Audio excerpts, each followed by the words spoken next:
This edition of the Science Review is rather special. It comes to you from Arizona. We're at a conference, the Origins Initiative, put on by Arizona State University. Largely responsible for that is on my left, Lawrence Krauss. We'll get into that later. You've been watching possibly some of it on the web, and we'll be carrying it on the Science Network later. So this is a discussion among some of the people who've been here. On my far left is Richard Dawkins. Next to him, A.C. Grayling, Lawrence Krauss, as I said. On my right, Stephen Pinker, and Brian Greene. We're going to go through a few issues that deal basically with science and society, science and social policy. And I was going to suggest as a beginning that next year is the 350th anniversary of the Royal Society. It's a major event, an enterprise that's been going on now essentially at the beginning of what would loosely be called the scientific revolution. And it's a manifestation to some extent of Francis Bacon's ideas. Bacon wrote this extraordinary utopian book called The New Atlantis, which, despite its flaws, had some wonderful ideas in it. One of which was that there were merchants of light on this island, because their primary commodity that they were exchanging and seeking out was the light of understanding. So at some point next year, we'll be doing a meeting called, in the Beyond Belief series, Beyond Belief, the Merchants of Light, and it will be in the form of essentially a shareholders report about the state of this enterprise of science over this period. So I want to start by asking you, how are we doing? What are the upsides and the downsides from your own disciplines?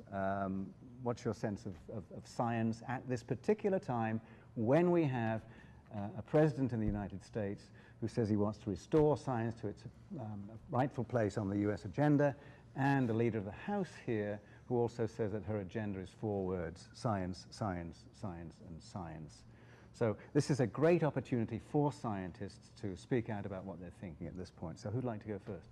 I will.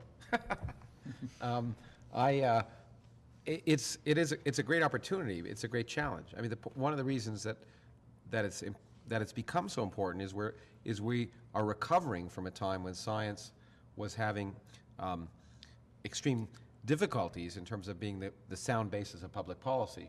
8 years in this country where it was really being ignored or censored or distorted. At the same time, and this is perhaps more relevant to the group that we have here, there are great challenges, again, in this country, but in other places in the world, challenges to the notion of scientific rationality. And I think more than any time in perhaps the last century, we are at this threshold of conflict that it's hard to know where it's going to go worldwide. So I think the scientific endeavor is doing fine. We have, as a discipline, suffered in this country and elsewhere because science was not being the basis of sound public policy, which it should be. It should inform public policy. No one wants scientists to be decision makers so much as to be able to have the results of empirical study be used by those who are empowered by the public to make decisions on their behalf. And we've suffered severely, and so that's what makes this so exciting. And it's a time of hope, but I think a great challenge because we've suffered tremendously because of a lack of sound policy in the past. Yeah. Now, it's no surprise, is it, before we get another response, it's no surprise, I should obviously make the point that you guys obviously all believe in this to the extent that you are public faces of science. You're public intellectuals, you're communicators. Richard, particularly on selfish gene evolution stories, but also on the God Delusion book and so on. Anthony Grayling, philosophy, communication of ideas about what is good, what is right, moral issues, and so on. Steve, last book, The Stuff of Thought, so very much interested in how we think. And Brian, the cosmos, the big stage. Your role in this is obviously important. So let's start at this end and pick up from where Lawrence started there and see what your sense is from your place on that. Unless Richard, well, you want to? I was just going to say, I thought we were talking about the last 350 years, not current policy in the Oh United no, but States. you can you're absolutely the last 350 Okay. years. Do you want to actually go in now? Well, I thought we decided on 2 different things. One was the last 350 years and then current policy. It sounds as though Lawrence jumped into part two rather than... Well, I thought he asked at the current time, but maybe you want to start, Well, you want to start this all over again? no. You're all such nimble thinkers that we'll go between one and the other. I actually would make the case, I think I could at least try and make the case that there's something not dissimilar now to then. I mean, the 1660 was a time of great turmoil. There was just a beginnings in science. Hooke, Wren, Boyle, and so on were just beginning to meet. There were no coffee houses, if you will recall, in England until 1650. Coffee houses in London in 1652, and if you read Pepys and John Evelyn, you find that all these mechanics and the virtuosi, like Wren, Hooke, Boyle, and so on, are meeting at these new places, and there's a kind of a coffee internet. There's a cognitively enhanced driving engine going on, bringing all these people together into a community, the kind of community of science that Bacon was advocating. I would suggest that after a lot of the disarray socially that's been going on recently, that the sort of sense of science now is not radically dissimilar. It's a great opportunity to do the same sort of thing. Well, so Roger, that's the link I wanted to make. It's quite a good point, because we just come out, or are in a period of turmoil. There's conflict in the worlds of a serious kind, which the US is deeply engaged in, and we've got this economic difficulty that we find now, just come out of a double presidency, and two terms president who's been very inimical to science, and Lawrence is right about that. And there are some parallels with 1660, the Civil War period, the Commonwealth period, the restoration of the monarchy, and so on. So there are these superficial analogies at the very least. But one thing one has to remember is that the foundation of the Royal Society was not just the origin of something, the beginning of something very important in the institutionalization of science as an important thing in society, but it was the end product of something, of 100 years of struggle between, on the one hand, the emerging empirical studies, and on the other, reactionary forces, in particular the church, that was made very anxious by some of the things that the new sciences were saying. And the fact that an institution could be set up in 1660 was the mark of a success. That there'd been a victory of an intellectual kind at the end of that century, that had started with Copernicus and all the great changes there. So it's an important point to remember that it's a mark of a stage in a process which has been a longer and a richer one. I was focusing on the notion of how do you build a community which is engaged with, sympathetic to, supportive of, and doing good science. Well, So. I mean, obviously, there's one huge difference between now and then. The science has become such a community. That's what I think the people at this table try to do, is explain to the public how the scientific community works so successfully internationally together to change the world, and that's happened and will continue to happen regardless of the public perception of it. Yeah, but let's Brian had a point. Well, it's interesting. You began by asking, how have we done? And we've done really well. And you think back to Newton, he was trying to figure out the motion of everyday objects, from throwing a ball to the motion of the moon, and he did a really good job. And he did such a good job that it took us a long time before we were able to make the next dramatic steps. But we have. We've been able to understand how molecules work, how atoms work, subatomic particles. We've been able to go the other direction, figure out how neutron stars and black holes, entire galaxies, and the whole universe. We really have a fairly good understanding over a huge range of physical scales. That is a tremendous achievement, but it also sets up a challenge. We are now investigating realms that are so far from everyday experience that it really requires us to be a bridge from very unfamiliar territory, molecules, atoms, and particles, and the strange features of the quantum world and black holes and so on. We need to be the bridge so that the general public recognizes how important these studies are and how exciting it is, the wonder of science, the inspiration that you can get from the ability of this thing inside our heads to go so far beyond and really grasp the universe in a very deep way. So it's been a great time, 350 years, but the success also sets up a great challenge. I strongly agree with that. I think that the scientific enterprise during the last 350 years is, without a doubt, the crowning achievement of the human species. It's just beyond parallel. It's been progressive, standing on the shoulders of giants. In my own field of biology, since Darwin, We now understand why we're here. We understand what life is all about. We understand what it's for. We don't understand in every detail how it works, but we know what it's here for. And post-Darwin, we no longer have to resort to superstition when faced with the complexity of life, the elegance of life, the strong illusion of design of life, which after all is a hugely persuasive delusion. Then after Darwin, staying within biology, molecular genetics, the achievement from 1953 onwards, has been a quite astounding achievement. The reduction of genetics to a branch of information technology. It's become a branch of computer science. The idea that every living creature carries within it a digital archive, a database of the way its ancestors lived. I mean, Darwin would have killed for such information. It would have been absolutely amazing to Darwin. What a tragedy that he's not here to share in it. I think that it is something we should be enormously proud of as a species. But I agree with Brian that it's also an enormous challenge for the future as well. Yeah, Steve? And of course, the culminating step in this progression is that we're turning the tools of science upon ourselves, understanding how the human brain works, how human societies and culture emerge from interactions among the intelligent organisms such as us. And I like to think that it's that final step of turning the microscope around and looking at us as humans that explains what's so special about science and why it's such a fragile, vulnerable enterprise. Namely, that there's much in the operation of the human brain that runs counter to the ideals of science and enlightenment more generally. Some of them are our cognitive limitations that Brian alluded to. It's very hard to wrap your mind around a black hole or relativity or some of the findings from quantum physics. Some of them are because there are attitudes of mind that are hard to shake ourselves out of when it comes to familiar phenomena. It's hard to look at other people and not imagine that they're animated by a soul. It's hard to look at complex life and imagine that it could have arisen without a designer.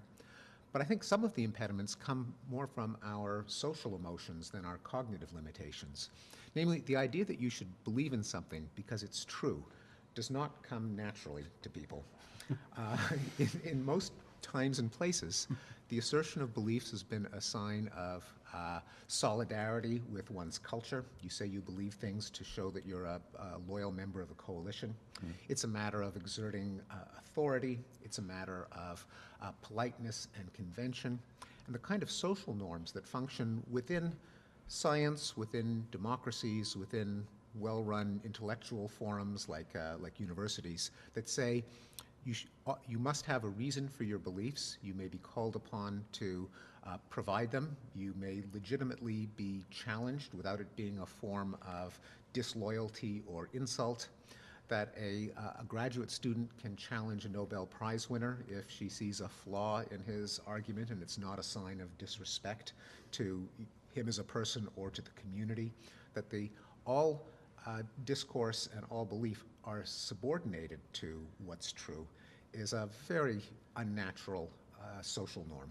And that, I think, is what science, but more generally, I think of as enlightenment, secular humanism, well-functioning democracy. Those are the values that animate all of those enterprises, of which science is a particularly successful part. Now, but I'm not sure that that's true, but except I think for the public, how we know it's true or not is a very different thing. Whether their willingness to accept that science can distinguish, certainly, or at least what's false, which is more important. I think that's just not generally accepted. I obviously agree with Brian and Richard that the last 350 years have been remarkable. But at the same time, if you look at people on the street, if you ask people why a book will fall faster than a piece of paper, most people will say the book is heavier, in spite of the fact that we've known for hundreds of years that that's not the case. If you ask most Americans, at least, whether they quote-unquote believe in evolution, most of them will say they haven't. So there is this disconnect between this remarkable enterprise that has literally changed the world and people's perceptions of it. So I think the biggest challenge for us is not just to convince them of the remarkable developments. I mean, for most people, I think when they think of science, they think of technology, that science has produced better things that make their lives better. But the ideas and process is something we've done a very poor job, I think, of explaining to people about. And I think I think that's the big disconnect, that people need to understand how we make progress in science. And that's a real challenge. Well, one thing that comes immediately out of what you've just been saying is that science education, especially for the young, the grade school level, has got to be thought about really carefully, because it's a very familiar thing that a lot of kids get put off science, find it too difficult, they find the maths too difficult. There've got to be ways of presenting this material to people that really attract them and bring them in and get more people involved. It's not just a matter of producing more scientists, it's a matter of producing greater scientific literacy. Because the crucial thing at the moment is, you say that people are aware of the fact that technology brings benefits. It also brings serious disbenefits in the form of weapons and accidents that might happen and so on. And that makes people nervous. That's one of the reasons why some people can be hostile to science too. And hostility is always a function of ignorance, largely. I mean, well-informed hostility is something to worry about, but generally speaking, it's ignorance. And so this business about improving scientific literacy in the community is absolutely key. And we know this. There are a heck of a lot of people out there who don't know anything about science. And we've got two problems. One is the people who don't know that they don't know anything and who need to be educated. And worse still, the people who don't know anything, they know they don't know anything and they don't care. And so that's another problem too.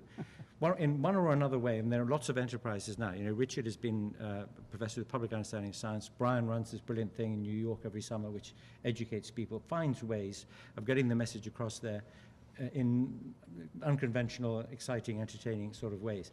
That is where the focus has to be now. It's absolutely crucial to our time with this increasingly rapid explosion of insight, of mastery of aspects of nature, that more and more people should be good participants in the conversation about what science is, what it's for, what effects it can have on us, and that comes down to this project of a lifelong process of educating people to be more literate and to understand something of what's going on. Yeah, I have to say, I can't say I agree with you. I mean, I agree with absolutely everything you say there, because I've encountered so many kids who, when I begin to tell them some of the interesting things, or the things that I think are interesting about science, things about cosmology or astrophysics or particle theory, to see their eyes widen and have them say, that's science? Because that's not what they've experienced science to be. Because so often in the classroom, we quickly focus in on the details, trying to get kids to solve equations and balance reactions and so forth. And the reason for that is clear. The details are important. They're also very easy to examine, right? So you can have tests that are really based on the details, getting the right answer. And if we don't have a commensurate focus on the big, wonderful ideas of science that get kids excited about it, they just don't care enough about the details to really want to engage with them. Yeah, you all know Natalie Angier's wonderful book, The Canon, in which she has an interview with Peter Gallison, the historian of science at Harvard. And Peter says there's this incredibly difficult task. You take these bright, energetic, information-sucking objects And beat called science children, out of them or something, right? And you manage to push this rock to the top of the hill there of making them completely disinterested. Right. And Natalie says that then what happens is at about the age of 12, people can go and buy their kids a membership card to the Museum of Contemporary Art, and they leave the science behind, which is why the World Science Festival and all the things that you guys are involved in sound like but it's not just the kids, is it? There has to be this entire spectrum being. And I'm going to throw in one of the reasons, I'm going to throw in a plug for why we're here. One of the reasons we've picked Origins to focus on is specifically because we've found that Origins is an area which both excites interest and controversy. And gets you want to motivate people to get over the threshold to at least listen. And you want to bring together enough people that get people excited. And I have to say that one of the most exciting events that's happened in this meeting was when we were in an inner city school in Phoenix. We had 1,000 high school kids for 2 hours, and it was like a basketball event with 3 of the Nobel laureates here. And the kids, I wouldn't have believed it. They didn't have to be there.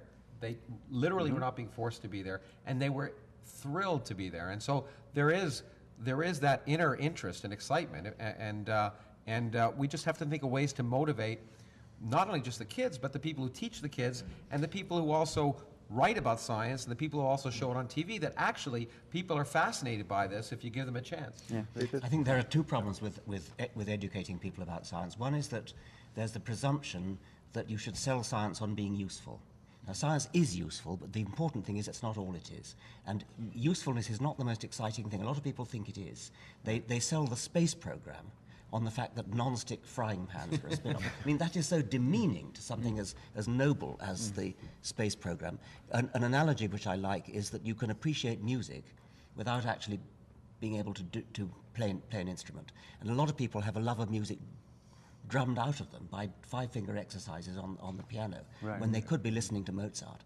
And the equivalent to listening to Mozart is your thing about having the Nobel Prize winners coming and telling about the wonders of the universe. And similarly, in school, you don't have to teach science by getting out a Bunsen burner and getting people to melt things in crucibles and things. You can teach how wonderful it is, how elegant it is. That's because we want to also, as educators, we tend to want to create clones of ourselves, I think. And Brian brought up, well, we tend to think it's really important that these students have all the skills that we have, but most of them don't need them. They're not going to be physicists or biologists. What they need is an understanding of the process and the wonder.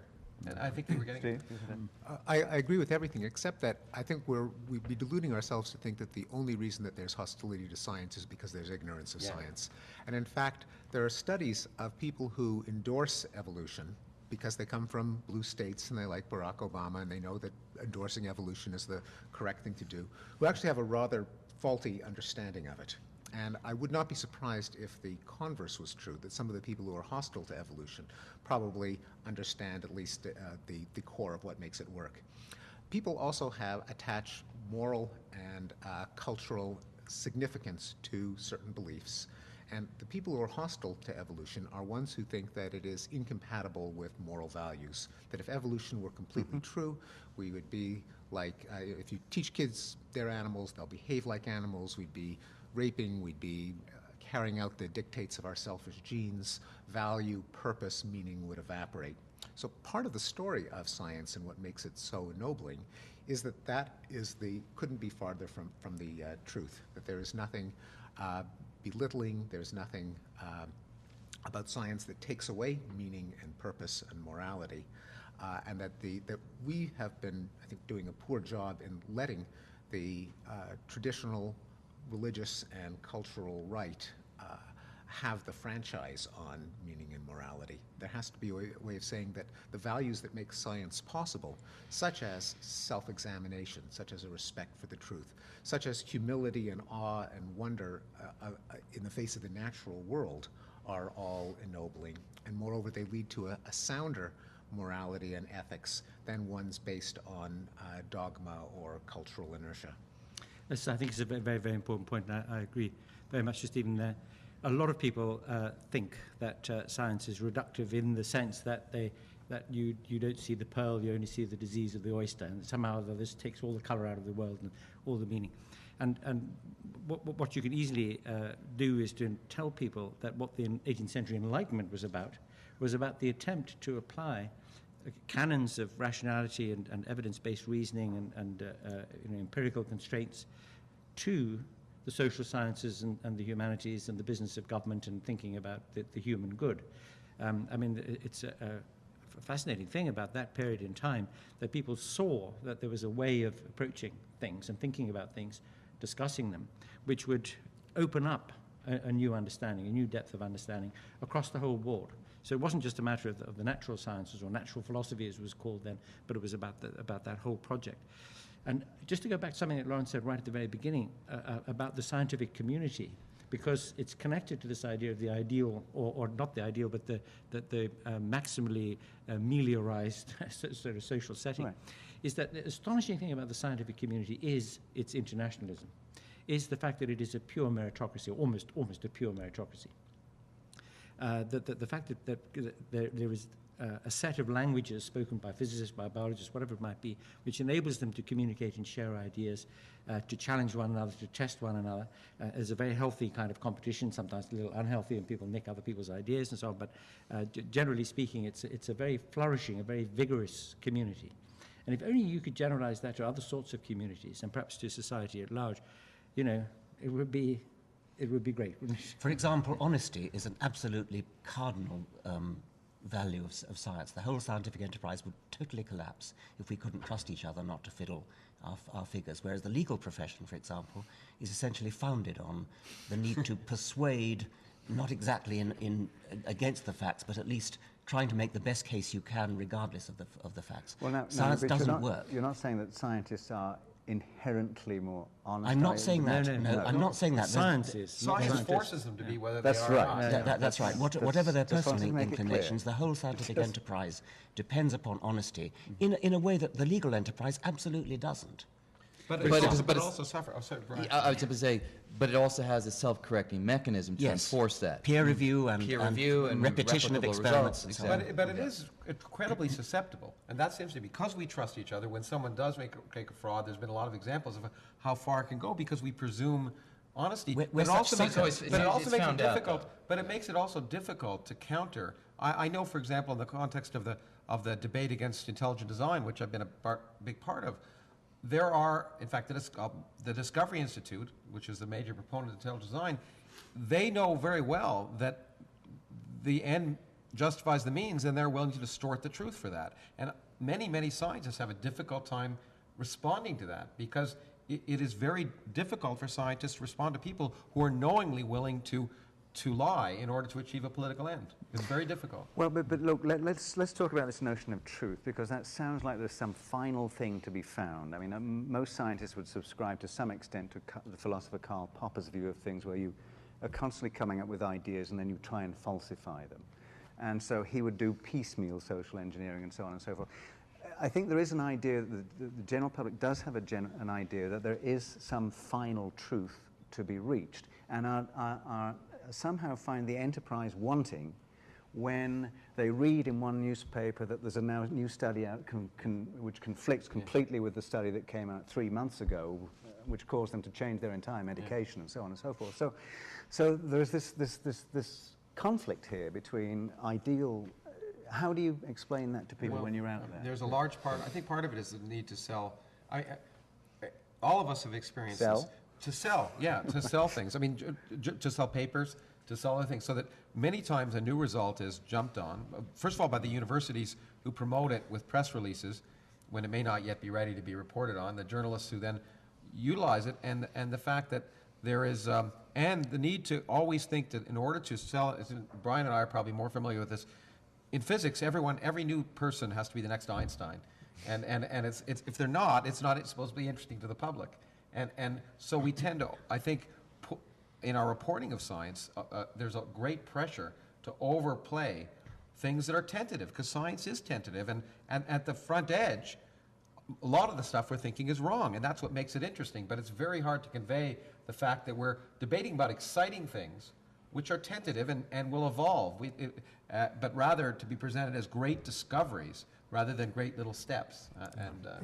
I mean, I think there is a tendency in science journalism to publicize the latest single finding, ignoring the fact that has been shown often by statisticians that the majority of published findings are false. Yeah, exactly. Now, that doesn't mean the scientific enterprise is worthless, because all unsupported conjectures are false, as opposed to only a slight majority of scientific findings. And of course, you accumulate scientific findings so that after there are a large number of studies and meta-analyses and literature reviews are done, the overall picture of the truth can emerge. But focusing on a single study is can be as misleading as focusing on a single anecdote. And really, there can't be, the problem with any kind of criticism of science for having promoted findings which we later discover to be false is that it's only the standards of science that show that the earlier science was false. And in a sense, science as a method, as opposed to science as an institution, the particular people who happen to be running the scientific enterprise at any one time, but the standards of science, in a sense, you can't argue against them, because the only way that you could show any of the limitations of the claims to knowledge from science are with better science. It's like criticizing rationality. There's something inherently incoherent about it, because it's only by developing a more sophisticated rationality that you could criticize the rationality that's in effect at a given time. I think Brian was frank the other day in a panel when he said that what you're actually trying to do, and I know this was loose, is to try to accumulate evidence to distinguish this just so story from that just so story, which acknowledges that science begins, as we all have always talked about, as storytelling. You have to tell some sort of a story to begin with, and then you test it against reality. But That's right, but the one thing that I would emphasize is if we were better at communicating the larger framework within which science happens, which is it's almost unheard of for a new result to overthrow the past, simply wipe it out, and we're on to something that completely erases everything that came before. Usually, almost always, it's incremental shifts in our understanding. We understand a domain a little bit better, we can extend our ideas a little bit further. And indeed, at the cutting edge, those extensions often will later be shown to be wrong or need to be modified, but the core of the enterprise almost never is thrown away, is never wiped out. And that's the bit that gets lost when we always think, oh, new result says this, new result says that, and we feel that everything is changing. No, the core is not changing, it's just at the edge. And I'd get rid of the word almost. I mean, the great thing about science, and it's the biggest misunderstanding of science, is that scientific revolutions do away with everything that went before. That which has satisfied the test of experiment is not false once you discover new things. And that's a huge public misunderstanding. But I want to jump on something you said that I think is really worrisome, and that is stories.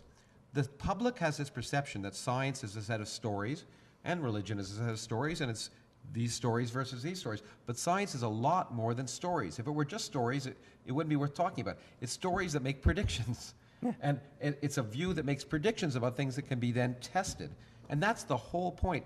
And I really do think that a lot of the public's perception or an unwillingness to sort of accept things is the perception that it's just a set of stories and that you can choose which ones you like best. no, I'd already contexted that with Popper's discussion. No, I know, I but wasn't it's fine for you to make the point more strongly. I think there's a problem also with trotting out Popper all the time, because there's a real sense in which there's a double standard whereby science is held to the sort of standards of Popper. You never actually prove anything, you only fail to disprove it. I mean, technically that applies to everything. That applies to the fact that this table is sitting here and that it's sunny outside. Right. I mean, these are just hypotheses that have never been falsified. But only science has to suffer this heckle of the Popperian standard. And the public misunderstands this. You know, evolution is only a theory. Well, yes, but it's only a theory that we're sitting on chairs. In that sense, in the same sense as it's a fact that we're sitting on chairs, it's also a fact that evolution is true. Because one wants to add to the idea of science as an accumulating, self-adjusting body of knowledge, which it is, and which a million times a day, you know, every time you get in an airplane or use your mobile phone or something, via its applications through technology, is being constantly confirmed. And it's getting a lot of supporting data there. But in addition to that, in describing what it is, one wants to say something about it as an attitude. That science is a way of doing things, a way of thinking and of finding out and of testing it. There's a very marked contrast between the scientific mindset, which is prepared not to know things yet, prepared not to understand things yet, prepared to be open-minded, prepared to recognize that solving a problem may very well generate a number of new problems, and to be interested and excited by that, to be interested and excited by uncertainty and open-endedness. Whereas there's another kind of mindset which wants a neat story with a beginning, a middle, and an end, wants closure, wants everything explained. This is characteristic of the religious mindset. And it's very uncomfortable with open-endedness and uncertainty, not wanting to know. And there's a huge contrast between the fact that you can tell a closed, neat story which has got a beginning, middle, and end and a meaning in 10 minutes, and you can't do that with science. It takes, you know, a certain apprenticeship to be able to get in there and to be a net contributor to the scientific process. That's not the same thing as saying that it's hard to become scientifically literate, because this is the point we were talking about earlier, that we want to encourage people to be scientifically literate.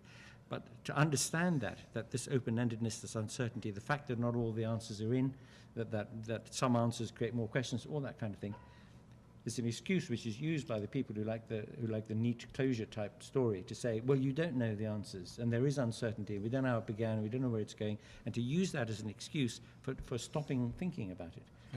To come back to what Brian said, I think that meshes really nicely to his initial statement that the problem is somehow what we teach. It's a lot.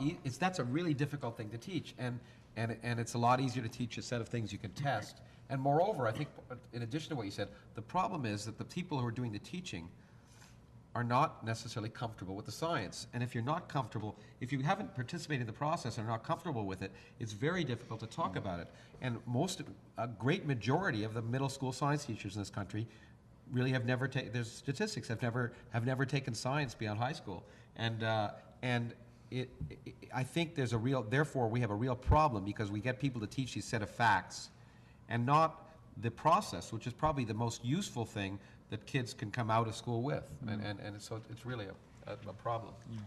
Well, I agree with you. I agree with those points. But there is still, the reason I made them is that there is this, in my experience anyway, this public perception of a need for certitude. Yes, I think that's right. The same thing with this recent stock market crisis. I mean, decisions made under conditions of uncertainty, the neuroscience of all of that. If the people had understood more of the neuroeconomics of all of this sort of stuff, perhaps it wouldn't have gone in this direction. I have no idea.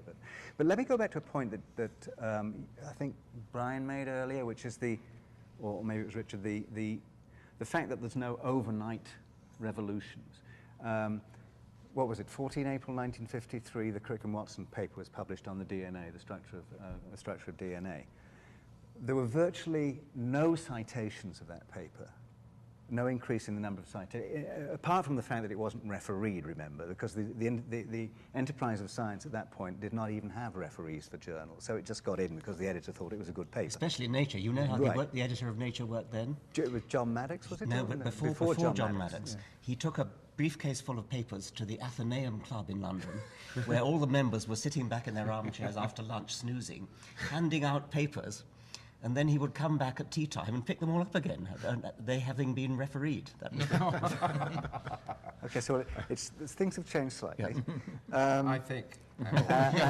So there are 2 points. There are 2 points in here. One point is that the DNA paper, the classic paper, itself did not start being cited in large numbers until roughly 1990, when the Human Genome Project got into gear. In other words, when the technologization of it all started happening. Well, that's not so surprising. Yeah, we talked about it. I mean, great, really important advances aren't obvious at the time, all the time. I mean, we had. There's a spike. But we had, at this meeting, Steve Weinberg here, won the Nobel Prize for the Standard Model, and his paper wasn't cited at all. For years afterwards, yeah. and I think it happens in every one of our fields. The Darwin-Wallace paper was completely ignored in 1858. Yes, is part of it also that science doesn't work from canonical texts, and the actual paper is not that big a deal compared to the idea, that once an idea becomes so obviously true that it becomes second nature, you don't need to cite the original source. If I cite if I mention the inverse square law, I don't need to have a footnote attributing it to. Yeah, exactly. Once it's important, it's and I think with Watson and Crick, I mean, I don't know how many people felt the need to cite that paper once it just became the indispensable infrastructure of biology. I think the point was that it still took a while, as with the reading at the Linnean Society of the Darwin and Wallace papers, for it even to penetrate what was going on. I think it can happen both ways. I mean, there's certainly, I'm aware of papers that really changed people's thinking fairly significantly in terms of what they were going to work on. That paper came out, and they just changed their research and focused upon it. Again, it didn't wipe out the core of the science that went before. It just had enough of a compelling story to tell. Absolutely, you don't like that word. No, it had enough of a new direction that people said, this is something I really want to work on. They'd shift immediately. And yes, as you say, there are other examples where technology needs to catch up before you can really make use of it. And but I think the bottom line is the core is stable. Yeah, absolutely. But we, all of us have been. We all probably have to write research grants and proposals, and it always amazes me because you're supposed to be talking about what you're going to be doing 4 years down the road. And if science is any good, you don't know what you're going to be doing 4 years down the road. Let me play devil's advocate for a minute and take that point beyond where it was going. The second point that came out of that was, I've spoken to a number of scientists who would actually say, if they had to write a headline, science is broken. And what they meant by that is that there's too many people trying to get too many papers into too few journals. The refereeing process is very difficult. It's not people sitting at the Athenaeum passing the thing around. And somehow there needs to be a different kind of refereeing system for people to judge their work, that maybe there shouldn't be anonymous referees, maybe people should have to sign their referee.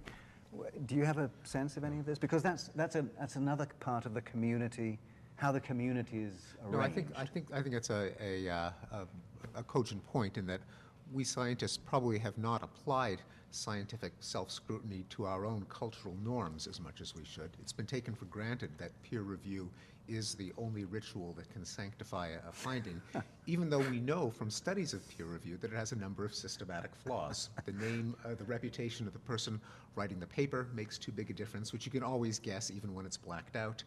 Too much depends arbitrarily on the choice of referees. If you just pick 2 people, that is such a small sample that the outcome is going to be determined by whether you have someone that's sympathetic or not to the basic approach.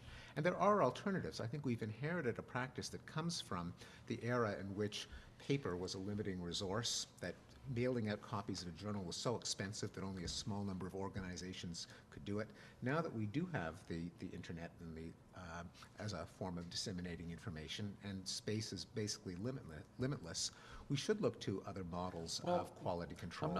And like PLOS, the Public Library of Science, which has some different techniques, such as people can post comments on published papers, and so if a bad paper gets published, it will live with the ignominy of all of the critical remarks. Yeah, I'm not, I've been in that position recently, as in one of the positions I have in the American Physical Society, which published this unpeer-reviewed journal, and there was a global warming skeptics paper that got into it, and then it was interpreted immediately as a scientific finding. I tend to think, I'm not sure, there is an editor friend of mine who would like to publish every paper he gets along with the referee's report beside it. And that's one possibility. It would make better referees reports, I think that's for sure. But I think peer review is like democracy. It's got a lot of problems, but right now I think it works on average. And I don't know if there's a better system, because the problem with the internet is there's no filter. At some level, if you want to, there's so much information out there and so little time to read. We already get too many papers that we can read.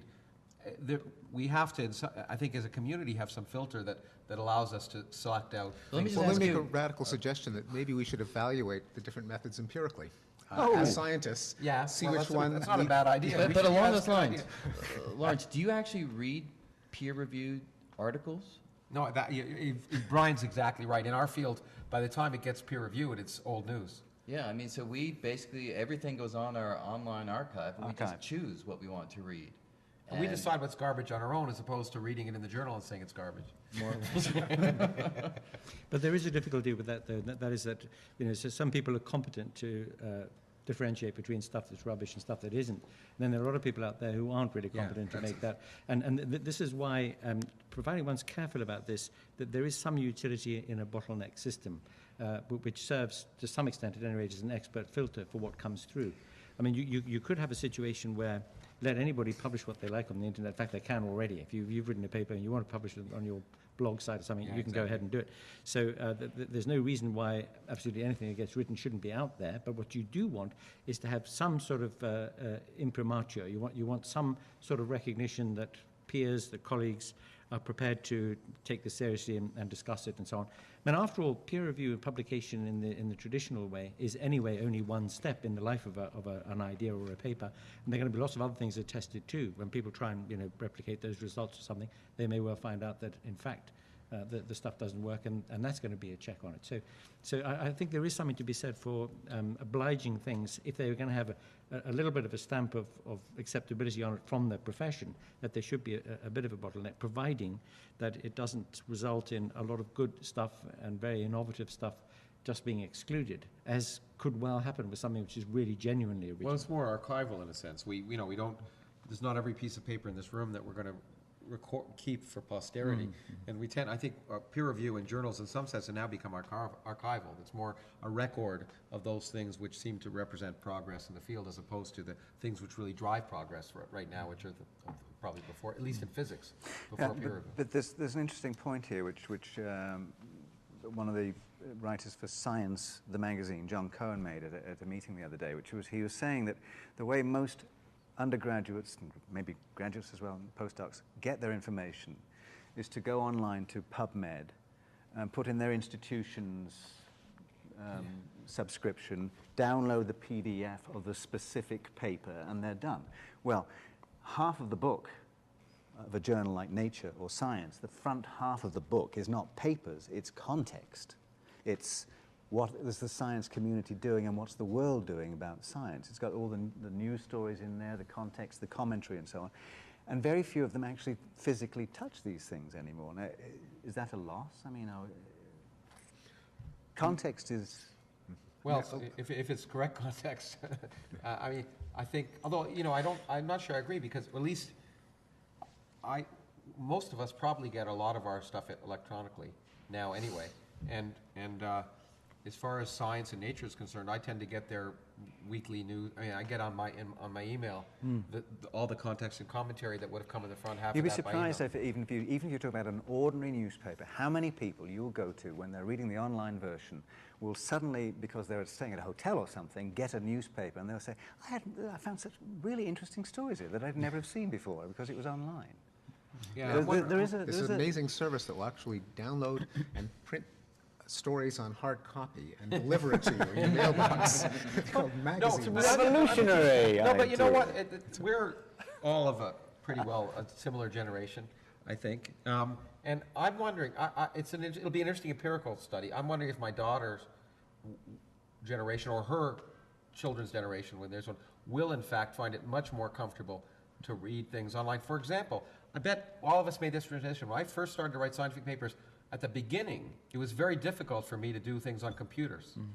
But now I can't handwrite anything, and that transition has been made. And it could just be that we're just dinosaurs ourselves, and we're relics of this paper generation, and it's not easy for us to get information that way, and that the next generation will find it much more comfortable to do that. I don't know. I think Anthony's objection to the putting it on your blog and I mean the need for a filter is met if other people recommend it. I mean, I often get emails from them saying, you must read this paper, it's terrific. And if that's from somebody I respect, then I'll go and read it. And so you could sort of have a network of not formal refereeing, but of informal recommendation, and anybody can read. I mean, if Lawrence has a blog, then I can read that he recommends this paper. I would do it. Well, we have an imperfect system in physics where not everybody can post to the physics archive. I forget what the requirements are, but you have to reach a certain threshold before you're allowed to freely post articles. Now, that's not always a good thing. I've gotten many phone calls from people, will you please be my sponsor so I can post this paper? And it maybe is I don't have time to read. I get too many, but on the one hand, you don't want to cut out the people because they don't reach the threshold. On the other hand, it does do what you're saying. It's not quite refereeing, but people have a certain level of experience and already a track record. The other thing, sorry, go ahead. Sure, go ahead. The other thing is that publishing on paper has become so easy now. I get Vanity Press books essentially every day. Yeah, all of us do. And I sort of look and see I don't recognize that publisher's name. And then you realize that it's from the same small town as the author. But I also want to exactly. But I want to jump in.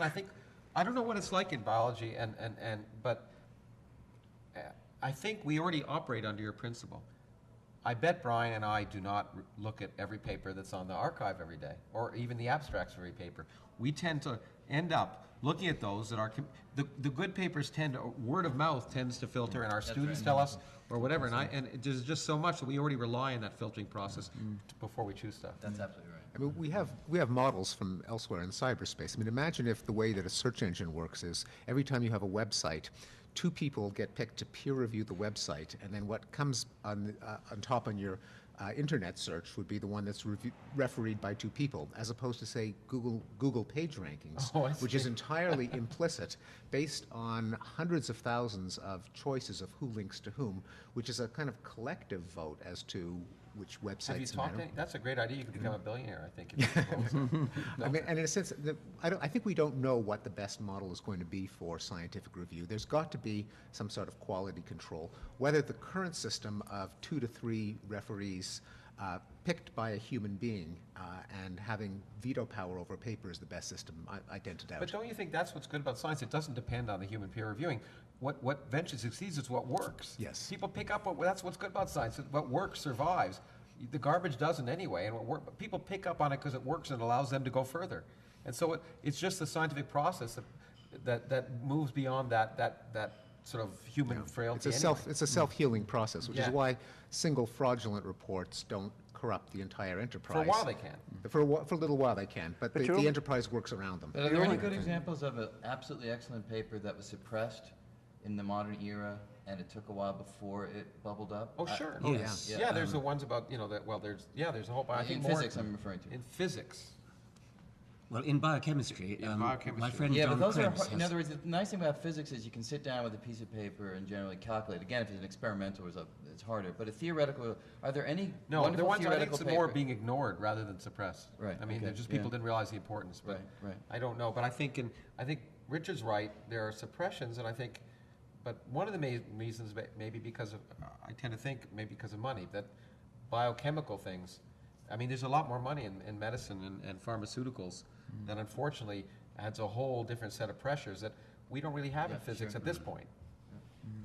There was a list was going around. This is a slightly cheesy question. You'll forgive me in advance, but there was a question on the Freakonomics column of the New York Times recently that said, you know, you get these top 10 lists of who's the best, who named the top 10 people you know, and we never get a who are the top 10 scientists list, right? It's okay. So in fact, if you be go and asked now. take a look at it, it's mostly the people at this table, as it happens. But asking you the same sort of thing over the past 350 years, not who was don't give me the list of Newton and Darwin. Can you think of some unsung heroes that people really should go and figure out what they were doing and? Well, you know, I think that's the wrong question. All right, okay. People are too fixated on people. And I mean, it's great. I mean, it's nice to have scientific role models, and I think it's good for kids to have scientific role models. But the people are, I mean, you know, there may have been amazing people, Well- and as historical context, it's wonderful. But they're irrelevant to the science. Yeah, well, let me tell you, the practice of science and science as a method is one thing, and I agree with you about that, but I find that practically, if you tell people Bill Hamilton's life story and what he discovered, but put it in the context of who Bill Hamilton was, it somehow comes alive in a Oh, different sure. kind To of get way. people interested, it's true. But there's Richard, a whole, do you but there's- see what I'm getting at Yeah, there? kind of. there's a whole realm of journalism I call People Magazine sort of science reporting, which is That's not what I'm always talking about. Everyone, you know, and I agree with you. We need to humanize the endeavor. People have to realize that scientists are human, and that's why you know, there's a lot of efforts. In fact, and I think both Brian and I are in this, and maybe a bunch of the others here, trying to get scientific themes in Hollywood, and so scientists on. You know, it's more integrated into the culture, so people realize that scientists are people and the scientific endeavor is culturally interesting, etc. I agree with you completely there to humanize it, and so that's important. And that's difficult in itself. You know, you have a series like Lie to Me on Fox TV now, which is based on the Paul Ekman's work, of course, the facial expressions and so on and so forth. So it's hard to convey some of the science in those sorts of things. But I still liked my question. According to one poll, the people were asked to name famous scientist, and the one who came out on top was Bill Gates, and the second one was Al Gore. So we have some work to do. That's some work to do. Last question then. Over that period of the operation of this enterprise, the Merchants of Light, going forward, what's the most exciting thing in each of your fields that you are looking forward to? Well, I'll just. That's another People magazine question. Yes, well, but anyway, I mean, answer it. the simple Answer answer, it. when someone asks me what's the next great thing, I always I say if I didn't knew, say I'd what's be the doing next it. great thing. But I mean, I think there are, in And our Einstein field, said if in it our wasn't field, called research, well, I don't want yeah. to usurp. I bet Brian and I agree on almost, and that's what's great.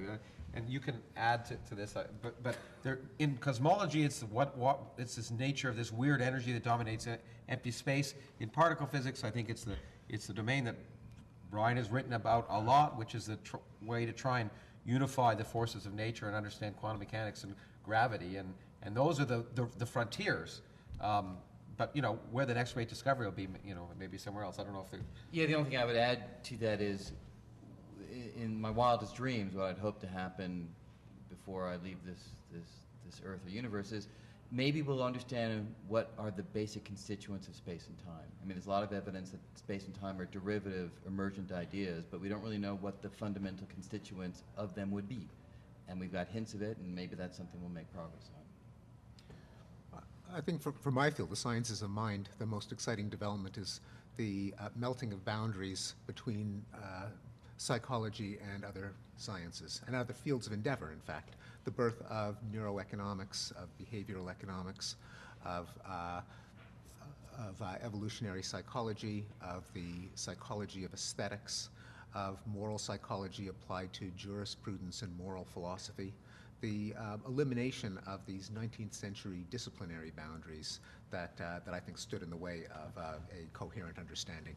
I know I'm going to jump in. That's another advertisement. That was the thing we were trying to achieve at this meeting, and that's the thing we're going to continue to try and achieve.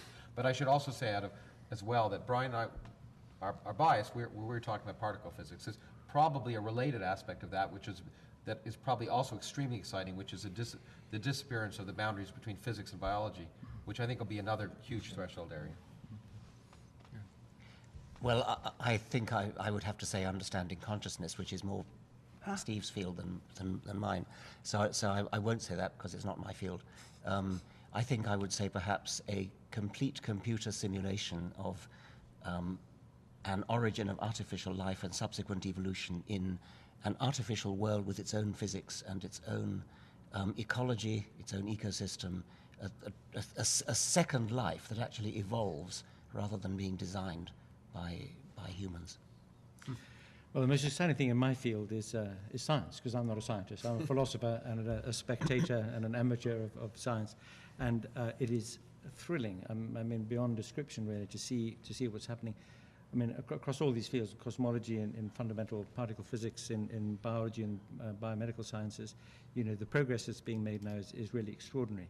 And because I have an interest in philosophy and philosophy of mind as well, what's happening in neuroscience and its effect on understanding psychology and on consciousness. But what all this does, in a way, is to show that Lawrence's point is absolutely right, that the sciences are bleeding into one another, that the boundaries are coming down, that what's in effect happening is that we're having a sort of a new second wind of the Enlightenment. I talked earlier about the way that ideas and methods in the natural sciences have been applied more broadly, social sciences and humanities in the Enlightenment, to alter our conceptions of society and human nature and human flourishing. And with this breach in the walls of the different disciplines, because there's been too much over-specialism. We all know that since the 19th century, since the German attitude to how you conduct research really became the dominant paradigm. And now that all these walls are being breached, and we are seeing tremendous amount of cross-fertilization, and as a result, huge new insights. So, to be a spectator of this process is to be enthralled by it.